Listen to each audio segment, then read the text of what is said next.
نحمده ونصلي على رسوله الكريم اللهم صل على سيدنا ومولانا محمد النبي الأمي وعلى آله وأصحابه وبارك وسلم۔ میرے معزز خواتین و حضرات، سورۃ یونس کا درس کل ہم یہاں تک پہنچے تھے، فَالْيَوْمَ نُنَجِّيكَ بِبَدَنِكَ لِتَكُونَ لِمَنْ خَلْفَكَ آیَةً، کہ اللہ نے فرعون کے جسم کو سمندر سے باہر پھینکوا دیا اور فرمایا کہ ہم تیرے بدن کو محفوظ رکھیں گے تاکہ بعد میں آنے والوں کے لیے عبرت بن جائے۔ اور کیسی عبرت بنی؟ جو شخص اپنے دربار میں آنے والے اور سوال کرنے والے ہر شخص سے سجدہ کراتا تھا، آج ہڈیوں کا ڈھانچہ ہے، کوئی پوچھنے والا نہیں ہے۔ یہاں ایک مسئلہ سمجھیں۔ دیکھیے، فرعون کافر تھا اور بہت بڑا کافر تھا، بلکہ صرف کافر ہی نہیں تھا، لوگوں کو بھی کافر بناتا تھا، کیونکہ وہ اپنے آپ کو سجدہ کرواتا تھا۔ اب فرعون کی یہ لاش پڑی ہوئی ہے مصر کے عجائب گھر میں۔ اہل سنت والجماعت کا یہ عقیدہ ہے کہ آدمی کے جسم کو عذاب ہوتا ہے روح کے تعلق کے ساتھ، اور جو لوگ جسم کے عذاب کے قائل نہیں ہیں وہ کہتے دیکھو فرعون کی لاش پڑی ہے، اگر اس کو عذاب ہوتا تو عذاب نظر آتا، فرعون کا جسم گرم ہوتا، کوئی آگ نظر آتی، کچھ تو پتہ چلتا۔ اب ہم کیسے مان لیں کہ فرعون کے جسم کو عذاب ہو رہا ہے؟ تو یہ بات عقلی ڈھکوسلے ہیں۔ اللہ جل شانہ نے جب وضاحت فرما دی، النار یعرضون علیہا غدوا وعشیا ویوم تقوم الساعہ ادخلوا آل فرعون اشد العذاب، کہ صبح و شام ان پر آگ پیش کی جاتی ہے، اور جب قیامت کا دن ہوگا تو انہیں حکم ہوگا کہ فرعونیوں کو جہنم میں داخل کر دیا جائے۔ ابھی جہنم میں داخل نہیں کیا گیا، لیکن صبح و شام ان پر آگ پیش کی جا رہی ہے۔ یہ اللہ کا کلام ہے، اللہ کا قرآن کہہ رہا ہے۔ لوگ کہتے ہیں کہ اگر جسم کو عذاب ہوتا تو فرعون کے جسم پر عذاب نظر آتا، ہمیں تو نظر نہیں آتا۔ اس کے جسم کو ہاتھ لگاؤ تو ٹھنڈا ہے، اس کے اندر تو آگ ہے ہی نہیں۔ حضرت عمر رضی اللہ عنہ کے بارے میں دیکھیے، ایک بات سمجھے، اللہ کا یہ کرم ہے کہ منکرین عقیدہ اہل سنت والجماعت نے جو اعتراض کرنے تھے، یہ جس قسم کے اعتراض کرنے تھے، اللہ نے ان کے جوابات اپنے پیغمبر کے صحابہ سے پہلے ہی دلوا دیے۔ ہمارے بزرگوں میں ایک بہت بڑے بزرگ گزری ہیں، شاہ ولی اللہ محدث دہلوی رحمۃ اللہ علیہ، ان کے بیٹے شاہ عبدالعزیز محدث دہلوی رحمۃ اللہ علیہ ہیں۔ انہوں نے ایک کتاب اپنے زمانے میں روافظ کے رد میں تحفہ اثنا عشریہ لکھی تھی، جو فارسی زبان میں تھی، اس کا اردو میں ترجمہ بھی ہے۔ اس میں لکھا ہے کہ حضرت عمر رضی اللہ عنہ تشریف فرما تھے، ایک یہودی آیا، اس نے آ کر کہا امیر المؤمنین، آپ مسلمانوں کا عقیدہ یہ ہے جب آدمی مر جائے اور قبر میں چلا جائے تو جسم کو عذاب ہوتا ہے؟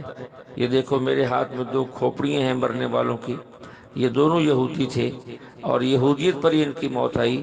اگر ان کو جہنم کا عذاب ہوتا تو یہ کھوپڑیاں گرم ہوتی، آپ اس پر ہاتھ لگائیں، کھوپڑیاں ٹھنڈی ہیں، اس سے معلوم ہوتا ہے کہ آگ کا عذاب نہیں ہوتا۔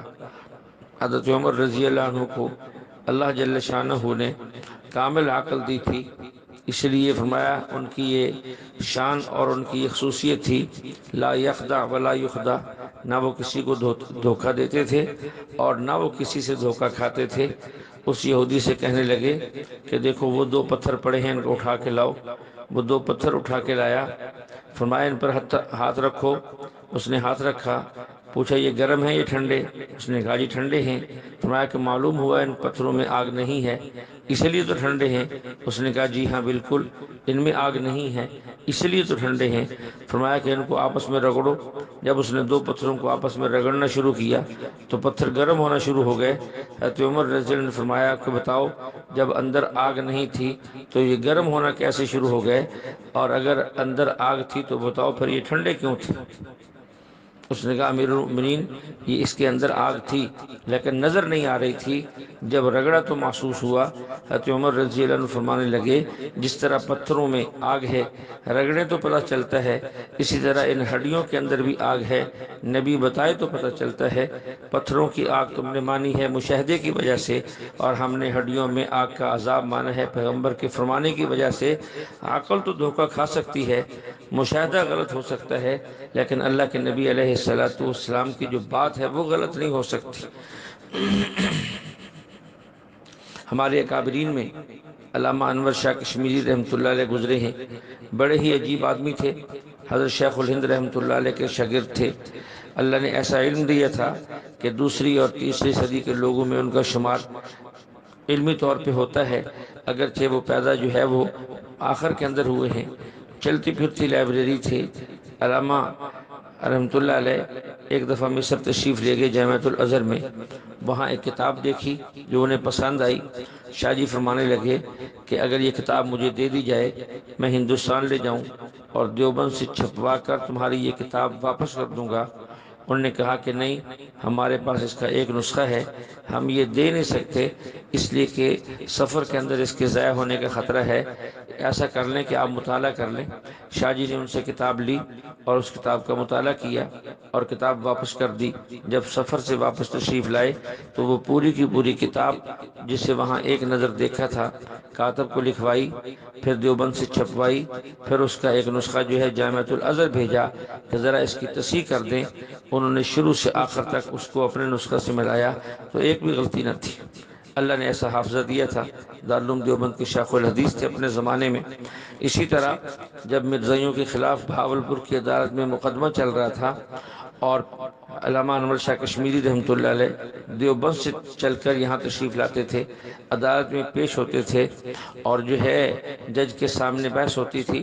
مرزائی مناظر جو تھا اس نے ایک حوالہ دیا فواتح الرحمود شرح مسلم الثبوت کا کہ دیکھیے جج صاحب یہ لوگ کہتے ہیں کہ اگر کوئی تواتر کا منکر ہو تو وہ بھی اسلام سے خارج ہو جاتا ہے۔ دیکھیے ان کے امام راضی جو ہے اب ان پر یہ کفر کا فتویٰ لگائیں اس لیے کہ اس نے تواتر مانوی کا انکار کیا ہے۔ تو شاہ جی نے جج کو پکار کر کہا کہ شاہ جی یہ بندہ غلط کہہ رہا ہے، یہ عبارت غلط پڑھ رہا ہے، بلکہ اس نے عبارت پڑھی نہیں ہے، عبارت کا مطلب غلط بیان کر رہا ہے، یہ بات کتاب کے اندر قطعاً موجود نہیں ہے، اگر کتاب کے اندر یہ بات ہو تو میں اپنی شکست پہلے لکھ دوں گا۔ جج نے کہا شاہ جی آپ اتنی گارنٹی سے کیسے بات کہتے ہیں، آپ کے پاس نہ کتاب ہے نہ آپ نے کتاب کو دیکھا ہے۔ شاہ جی نے فرمایا جج صاحب 32 سال پہلے میں نے اس کتاب کا مطالعہ کیا تھا، آج بھی میں یقین سے کہتا ہوں اگر وہ بات ہو جو یہ کہتا ہے تو میں شکست لکھ دیتا ہوں، اس سے کہیے کہ وہ عبارت پڑھے۔ جب اس نے عبارت پڑھی تو اس کے اندر وہی بات تھی جو شاہ جی نے فرمایا کہ یہاں امام راضی رحمۃ اللہ علیہ جو حدیث لا تجمع امت الضلالہ اس کے بارے میں فرماتے ہیں کہ یہ حدیث تواتر مانوی کے درجہ اور مرتبہ کو نہیں پہنچتی۔ امام راضی رحمۃ اللہ علیہ نے اس حدیث کے تواتر مانوی ہونے کا انکار نہیں کیا، تواتر مانوی کے حجت ہونے کا انکار نہیں کیا، بلکہ اس ایک روایت کے تواتر مانوی کے درجہ تک پہنچنے کا انکار کیا ہے۔ تو شاہ جی کی بات سچ نکلی۔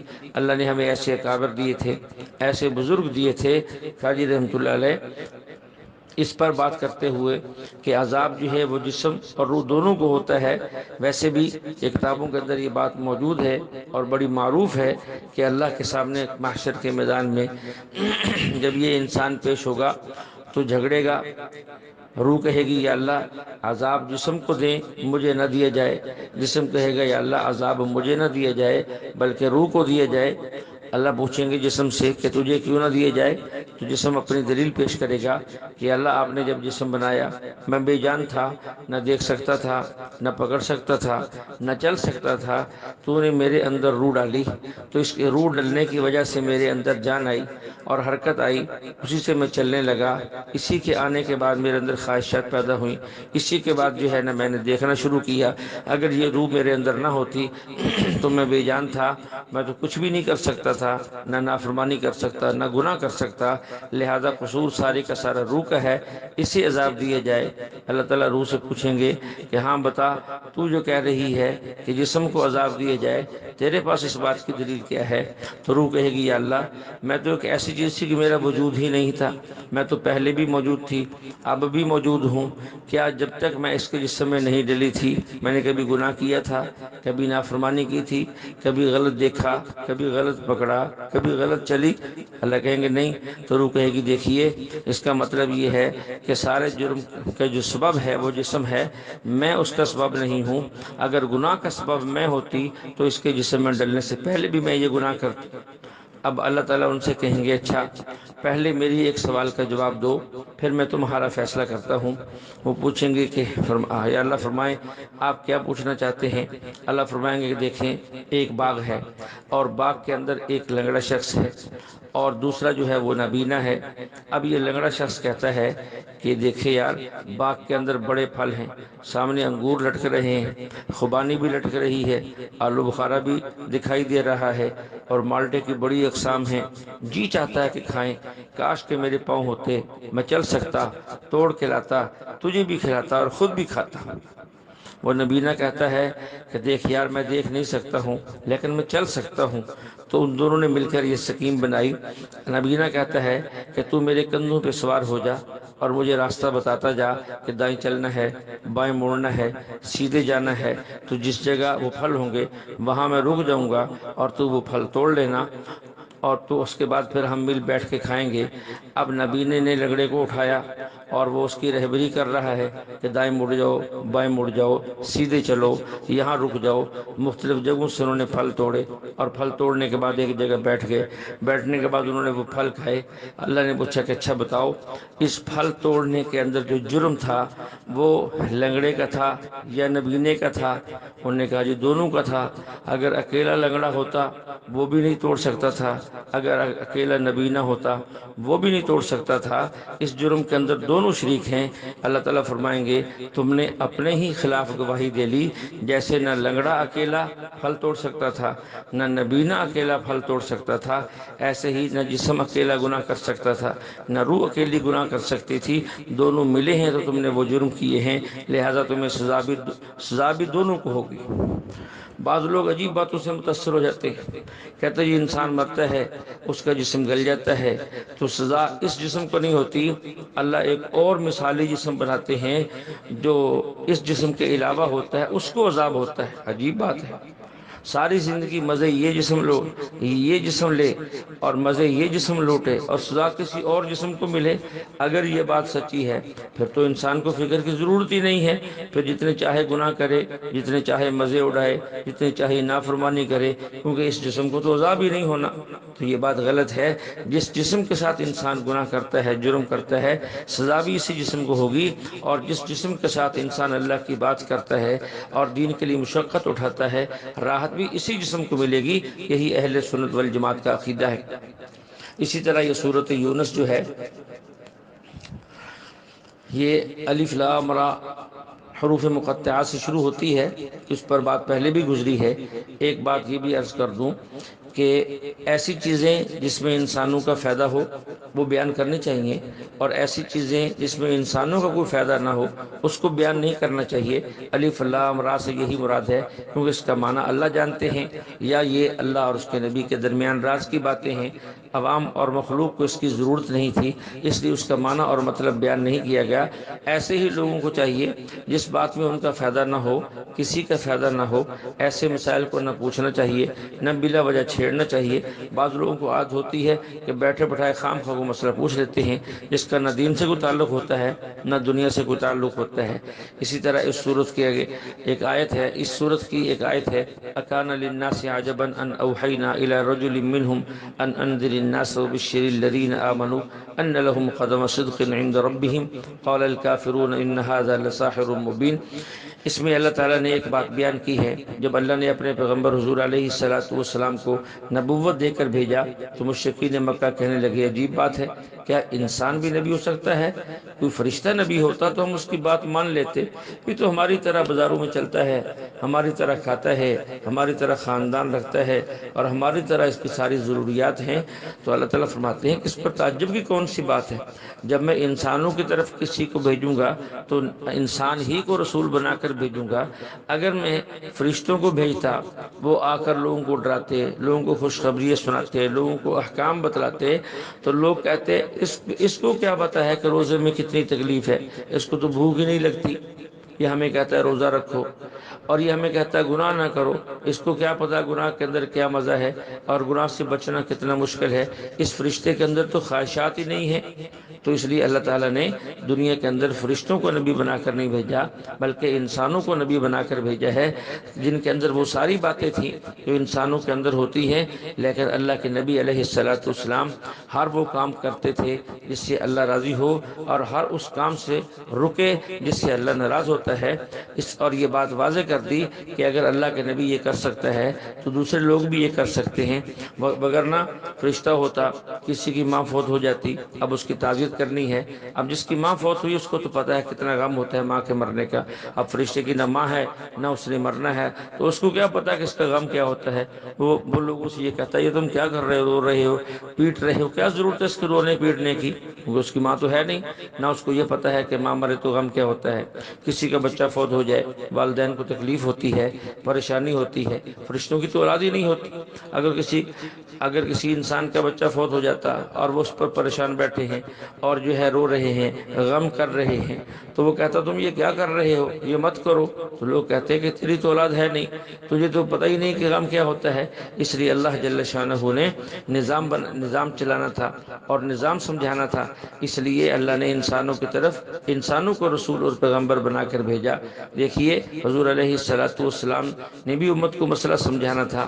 آپ کی جو ہے جو نرینہ اولاد تھی وہ تقریباً ساری ہی بلوغت سے پہلے فوت ہو گئی، بلوغت سے پہلے اللہ نے ان کو دنیا سے اٹھا لیا، تاکہ حضور علیہ السلام کو یہ پتہ ہو کہ اولاد کا غم کیا ہوتا ہے، اولاد کا درد کیا ہوتا ہے، اور وہ دوسروں کے غم کو بھی سمجھ سکتے ہیں اور دوسروں کی اس تکلیف کو بھی سمجھ سکتے ہیں۔ اس لیے اللہ جل شانہ نے انسانوں کی طرف اپنے ایک بندے کو، اور انسانوں میں سے ایک انسان کو جو افضل ہوتا ہے، جو اعلیٰ ہوتا ہے ہر لحاظ سے، اسے ہی نبی اور پیغمبر بنا کے بھیجا۔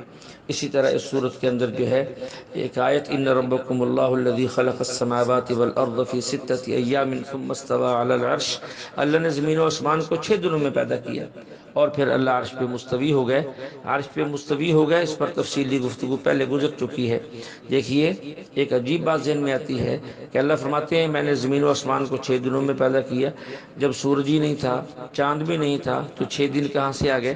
مفسرین نے بات سمجھانے کے لیے اس کو وضاحت کر دی ہے کہ جتنا وقت 6 دن 6 رات میں ہوتا ہے، اتنا ہی وقت کے اندر جو ہے اللہ نے زمین و آسمان کو پیدا کیا۔